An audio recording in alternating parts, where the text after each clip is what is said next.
question we're asking ourselves today.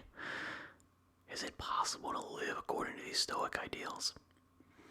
After having been immersed in this stuff for, I suppose, a couple months now,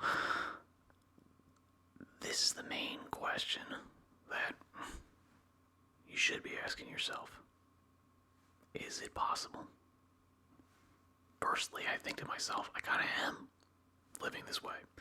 According to these ideals, my main pursuits are intellectual, and I find total enjoyment in that. I'm not pursuing worldly, temporal, political ambitions in any way, shape, or form. I don't like them. Fame, don't care for it. Money, no real connection to it. Except there's the rub. We live in a material society. We live in this world where the dominant conditioning, the programming, the messaging that goes out is one of materialism. Now, not necessarily crass materialism. It can be. It can be crass and impermanent and completely empty. But there's also an aspect of that materialism that is totally rooted in physical reality. You gotta work, you gotta get money because you need food, shelter, clothing, all of these things that are absolutely necessary to just live as a human being. Except, of course, is that true? Well, yes. And again, that's the programming coming back in. This idea that you absolutely have to work, and therefore work is only definable by the amount of gain, monetary gain, that you get from it. That's the only possible metric that actually matters to me. Now again, I don't want that to be true, and I don't think I'm naturally inclined to be that way, but you live in this pervasive environment where that is the messaging going out. It rewires your brain to the point where I do believe that. If I was actually getting a monetary reward from this, doing the YouTube and the Twitch and the social media and, putting stuff out and all that jazz, I would have succeeded. I would have thought to myself, I would believe I succeeded. I would give myself a big fat pat on the back for that. And realistically, so would every other person in my life that I've met or not met. They would all agree, oh, now you've arrived. Now you've succeeded. Because you've achieved on that metric, the only one that we care about. It's not the only one that we say that we care about.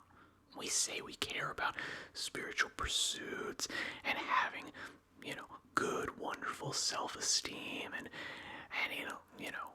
internal principles that we like to live to and aspire to, and all of these wonderful, fantastic things. And yet, rubber meets the road. Are you making a buck off of it? If yes, you succeeded. If not, you are a fucking bum. You're lazy. That's not really work. That's a hobby. That's a pastime. That's something you can do in your free time. Not something you should be devoting, valuable time to. Your actual work hours. That actual attention span that you've got a very small bit of. You've only got so much of that attentional resources. You need to put it towards gainful employment. Yeah, and you know what? I totally still believe that. In fact, when people refer to what I'm doing, this, as work, I hear a note of disrespect. Whether they said it or not. And I would be charitable and say that they didn't. But that's what I hear because I don't believe that this is work. I believe this is a dalliance. This is me being lazy. This is me putting off things that I absolutely, actually should be doing. And why? Because they would lead to monetary gain. They would lead to a gainful career. And again, not gainful mentally necessarily, not gainful spiritually necessarily, gainful in that gross physical matter of money. But you need money, don't you? Don't you need money? You need that money for all the things that are important, right? Well, in so much as they're fundamental to just living, yeah, okay. But you don't need them in any real specific, higher level human way. You don't need them for your rational capacity, your principle of reason to actually succeed, to live, to thrive. No, you really don't. But again, that second voice comes through. What? Are you going to be able to reason living under a bridge? Are you going to be able to get up every day with the shame of knowing that you've failed financially? You're gross, you're scum.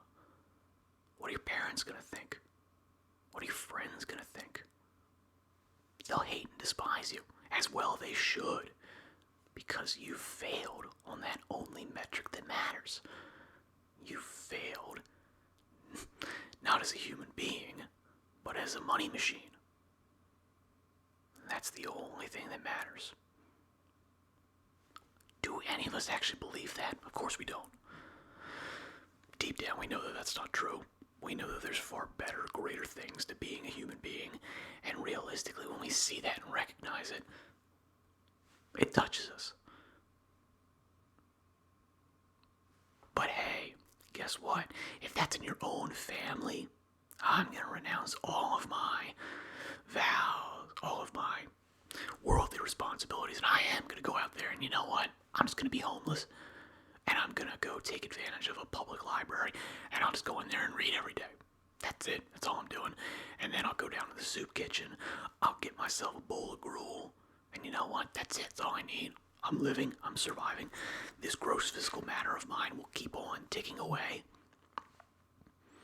And the only part of me that actually matters, my spiritual life, my mental life, that will grow and thrive and exceed. And when we all die, and when all those worldly possessions turn to ashes, as they all will, I will have cultivated the only thing that actually counts. In the end, I will be the rich man. But we live in a worldly society, and you know what?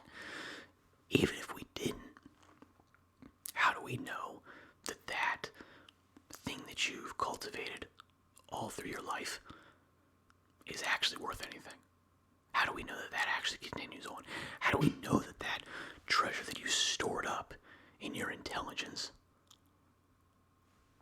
doesn't just disappear without you, without that physical matter? If your brain's not firing electricity through it, does that intelligence still exist? Again, I believe, and I would say can argue logically well that it does, but that's not the overwhelming opinion. And in fact, it's kind of the countervailing opinion that this is not all that we are, and we continue onwards after our heart stops beating and our brain fizzles out. But you still have to argue that. And realistically, oh, hey, Mom, Dad, you know what? Yeah, still don't have a job. Still trying to do this and that. Yeah, they're not looking for a philosophical argument about the nature of reality and humanity and what is our best place and best practice to live as a functioning human being. They're looking for, well, what are you doing to make that money, to get yourself into a bigger, better house, to provide for your wife and kids? What are you doing?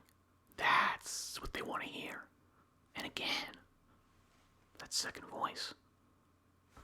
Doesn't that make sense? Don't you have a responsibility to those things? Don't you have a responsibility to the world to be a productive member of society, not to be a drain on resources. And again, I tend to agree. Yeah, I do, right? Certainly I do. I absolutely have a responsibility to those things. Why can't you put forth the same effort that you are with this frivolous hobby into something that's actually going to produce value for yourself and others, for those other people around you? We need that free trade. We need that money to move around. You're just being a drain. You're a waste. Yeah, I kind of am. God, it's horrible. But again, you just read this Stoic philosophy, and you think to yourself, maybe, you know what? Maybe this is the stuff that will actually produce the most value in my life. Not from a financial standpoint, but from a mental standpoint, a spiritual standpoint. You're gonna help more people, and then, hopefully, those people end up supporting you. Not out of charity, but out of reciprocity. You've given them something that they want, they need, and they're not getting somewhere else. Until that day, of course, what you're doing is, well, appears to be frivolous. Because again, you're not making that money. That reciprocity is not there. You can show people some numbers. Oh, this many people liked my video. It's great, I love it. This many people subscribed and did comments or whatever. Oh man, I'm creating a community of interaction and loving, wonderful, mind-expanding experiences. Yeah, that's great, and you could show it to them, but again, does that translate? Getting any scratch out of that? Can you put that in the bank? No, not yet. Well, then, you know what? You should probably try something else. Maybe, but maybe that's a trap. Maybe that is how you abandon the things that actually are valuable in your life and move into a morass of exploitative to yourself, self-exploitative careers. You're trading the thing that makes you noble and not an animal for something that gives you a piece of paper that you assign more value than your own sanity and soulfulness. I don't want to. I certainly don't want to decry that, because again, if you're doing that, if you're making money, pat on the back. I'm not really doing well on that front. Not well at all, in fact. But it's my own fault. I'm not putting in the work. I'm not on that grind. So am I living according to the Stoic principles? Yup, I am. Congrats to me. Yeah. Of course, the congratulations are the tears of my enemies succeeding in all of their wonderful temporal worldly works. So much so that I'm embarrassed to speak to them. Why? Because they're succeeding on that thing that actually counts. The money. Well, anyway, on that wonderful, fantastic note, actually, no, I'm not going to stop there. That's ridiculous. The fact of the matter is that, yeah, guess what? We are not animals. We are not fiduciary slaves to some bullshit economic system that exists because we have willed it and believed it into being. exist as rational, thinking, ensouled beings, of whom this time on this small planet, or, whatever star we happen to be orbiting in the future, is an experience that we are doing to enrich our higher selves. And when we reunite with our higher, better, greater, larger selves, we're not going to ask yourselves, oh, what was how many zeros did you have in your balance book? We're going to be asking ourselves, learning from ourselves, what did you learn? How did you enrich yourself in that way that all the animals and plants couldn't? How did you enrich yourself as a human being? A reasoning, thinking thing. Did you succeed at that or not? If not, you haven't learned anything that I couldn't have gathered from a frog or a flower or a piece of microorganism dirt, a virus.